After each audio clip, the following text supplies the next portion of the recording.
سیدنا ابو ہریرہ رضی اللہ تعالیٰ عنہ سے صحیح مسلم میں ایک روایت مروی ہے، فرماتے ہیں کہ رسول اللہ صلی اللہ علیہ وسلم نے ارشاد فرمایا، انما مثلی و مثل امتی کمثل رجل استوقد نارا۔ فرمایا کہ میری اور میری امت کی مثال، اس مثال کو یوں ارشاد فرمایا کہ جیسے ایک آدمی نے آگ جلائی، جب وہ آگ روشن ہو گئی تو جانور اور پتنگے جو ہے وہ اس آگ میں گرنے لگ پڑے۔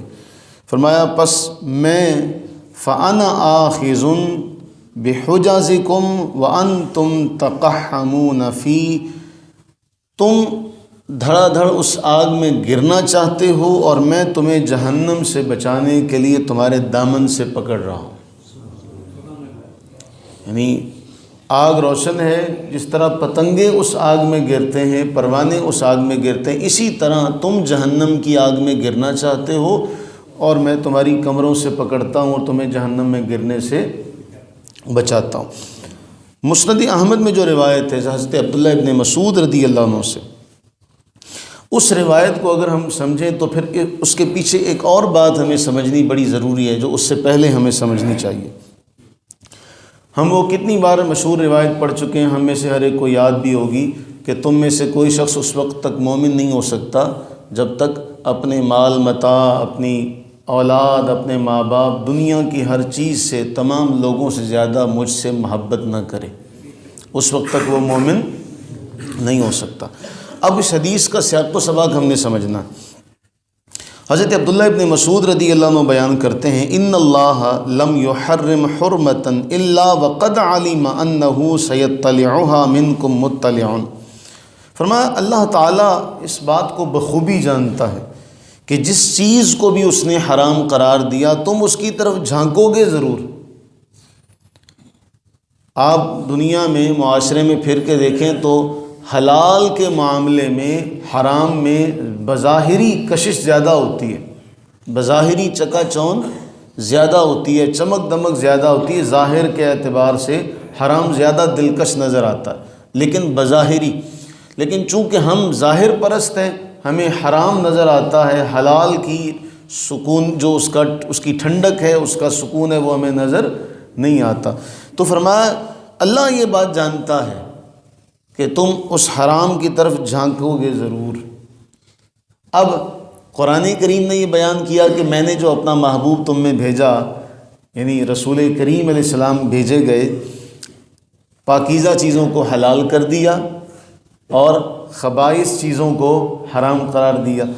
اب یہ ہمیں حلال حرام کا بتایا کس نے؟ اللہ کے نبی صلی اللہ علیہ وسلم نے۔ اب محبت کے حوالے سے ہم نے یہ پڑھ لیا کہ تمام چیزوں سے، تمام رشتوں سے بڑھ کے رسول اللہ علیہ السلام کی محبت ہو۔ اب رسول اللہ علیہ السلام فرما رہے ہیں یہ حلال ہے اس کی طرف جاؤ، یہ حرام ہے اس سے بچ جاؤ۔ محبت کا معیار بھی پتہ چل گیا، حلال و حرام کا معیار بھی پتہ چل گیا۔ اب اس حدیث کو دوبارہ پڑھتے ہیں۔ فرمایا اللہ یہ بات جانتا ہے جس چیز کو حرام قرار دیا جائے گا اس کی طرف جھانک کے ضرور دیکھیں گے، آگاہ رہو، پھر میں تمہیں جہنم کی آگ سے بچانے کے لیے تمہاری کمر سے پکڑے ہوئے ہوں کہ کہیں تم ایسا نہ ہو کہ تم اس حرام کی طرف چلے جاؤ۔ جب تم اس حرام کی طرف جانا چاہتے ہو میں تمہیں کمر سے پکڑ لیتا ہوں، میں تمہیں کمر سے پکڑ لیتا ہوں، تمہیں اس طرف جانے۔ اب جس کا رشتہ رسول اللہ صلی اللہ علیہ وسلم سے مضبوط ہوگا وہ تو یہ بات سمجھ سکتا ہے کہ جب میں گناہ کی طرف جاؤں گا حکم رسول مجھے پکڑ لے گا، ذات رسول مجھے پکڑ لے گی، کیونکہ اللہ کے نبی علیہ السلام یہ نہیں چاہتے کہ جس طرح آگ میں پروانے اور پتنگے گرتے ہیں اس طرح تم بھی جہنم کی طرف چلے جاؤ، وہ کمر سے پکڑ لیتے ہیں۔ تو پہلے ہمیں اس بات کا اپنے اندر یہ ہونا چاہیے کہ ہم میں محبت اتنی ہو کہ سب رشتوں سے بڑھ کے رسول اللہ علیہ السلام کی محبت ہو۔ اس کے بعد پھر ہمیں علم یہ ہو کہ اللہ کے نبی علیہ السلام نے اس کے بارے میں فرمایا کیا ہے۔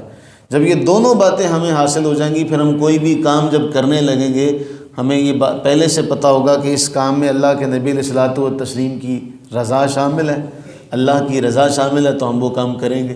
اگر رضا شامل نہ ہوئی تو وہ حدیث کتنی مشہور ہے کہ ایمان جو ہے اس کی مثال جیسے قلعے کے ساتھ جیسے ہی اپنی حد سے جانور آگے جاتا ہے تو اس کی رسی جس کے ساتھ اس کو باندھا جاتا ہے وہ اس کو آگے جانے نہیں دیتی، اس سے اس کو جھٹکا لگتا ہے، وہ اس سے آگے اپنی حد سے آگے نہیں جا سکتا۔ ایمان بھی اسی طرح ہے، جتنا مضبوط ہوگا اتنا ہی انسان اس قلعے کے ساتھ مضبوطی کے ساتھ بندھا رہے گا۔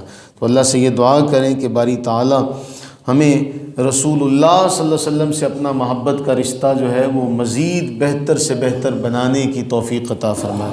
دوسرا پھر اس سے یہ پتہ چلا کہ جہنم میں گرنے سے بچاتا کون ہے، جہنم میں گرتوں کو بچا کون رہا ہے، جہنم میں گرنے والوں کو تھام کون رہا ہے، اللہ کے نبی صلی اللہ علیہ وسلم۔ اللہ تعالی ہمیں آقا کریم صلی اللہ علیہ وسلم کی محبت نصیب فرمائے، آمین ثم آمین۔